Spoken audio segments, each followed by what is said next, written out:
सभी को नमस्ते जी। आप सबको मैं एक दो बात बताना चाहता हूँ। देखो, जो इस शरीर का आधार है वो ब्रह्मचर्य है, इसमें कोई शक नहीं है। लेकिन ब्रह्मचर्य का आधार आहार है, भोजन है। जैसे राष्ट्र की सुरक्षा सैनिक करते हैं, लेकिन उन सैनिकों की ताकत क्या है? हथियार हैं। तो ब्रह्म शरीर का आधार हुआ ब्रह्मचर्य और ब्रह्मचर्य का आधार हुआ भोजन। तो इसलिए आयुर्वेद में भी कहा है, शरीर के 3 स्तंभ बताए, आहार, निद्रा और ब्रह्मचर्य। लेकिन आजकल कुछ वीडियो मेरे सामने आई तो मैंने सोचा, एक दो के फोन भी आए कि मैं इस पर वीडियो ही बना दूं। एक बाबा जी हैं, वो कह रहे थे कि 1 साल ब्रह्मचर्य का पालन कीजिए, नमक रोटी खाइए, कोई तुम्हारा हाथ पकड़ ले तो मैं बात करूं। देखिए, 1 साल ब्रह्मचर्य पालन कीजिए, बहुत बढ़िया बात है। लेकिन आप नमक रोटी ही मत समझिए कि नमक रोटी खानी है, क्योंकि धातुएं भोजन से बनती हैं। भोजन से रस, रक्त, मांस, इस तरह धातु बनती है।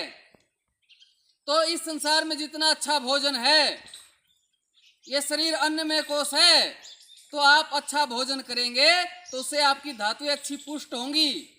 जो महाराज जी ने कहा है, उनका कहने का भाव ये है कि आप तामसी भोजन मत कीजिए, मीठ मांस मत खाइए, ये फास्ट फूड मत खाइए। उनका कहने का भाव ऐसा है। कहते हैं ब्रह्मचर्य पालन कीजिए, व्यायाम कीजिए तो आपके अंदर विशेष बल आ जाएगा। फिर दूसरी बात और वो एक कहते हैं कि जो ब्रह्मचर्य पालन करते हैं उन्हें घी, बादाम, हलवा खाने की कोई जरूरत नहीं है।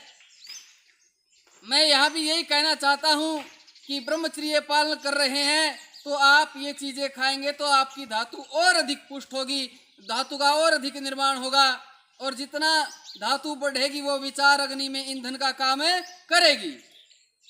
लेकिन यहाँ भी शायद महाराज जी के यही भाव हैं कि जो ब्रह्मचर्य पालन करते नहीं और सोचते हैं मैं दूध, घी और तरह तरह के ये भस्म खा करके अपने शरीर की पूर्ति कर लूँगा, ऐसा नहीं है।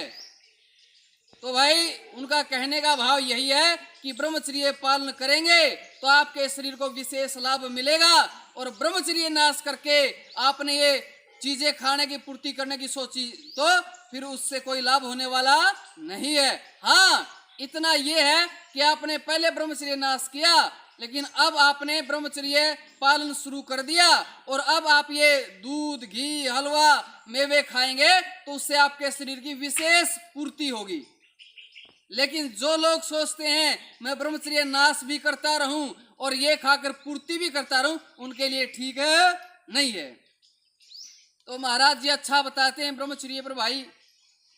तो मेरा समझाने का भाव ये था, कई बार बच्चे ज्यों की त्यों ले बैठते हैं कि नहीं, उन्होंने कहा नमक रोटी खानी तो नमक रोटी खाएंगे, उन्होंने कहा कि नहीं ब्रह्मचारी को घी, हलवा, बादाम खाने की जरूरत नहीं तो हम नहीं खाएंगे। तो ऐसा जो अंधविश्वास इसको बोलते हैं कि आंख मूंद कर किसी पर विश्वास कर लेना। तो आपने उनका कहने का भाव समझना, वो कह क्या रहे हैं। ठीक है जी। तो मैं कोई उनके विपक्ष में बात नहीं कर रहा, कहीं सोचो कि मैं, और ना मैंने नाम लिया।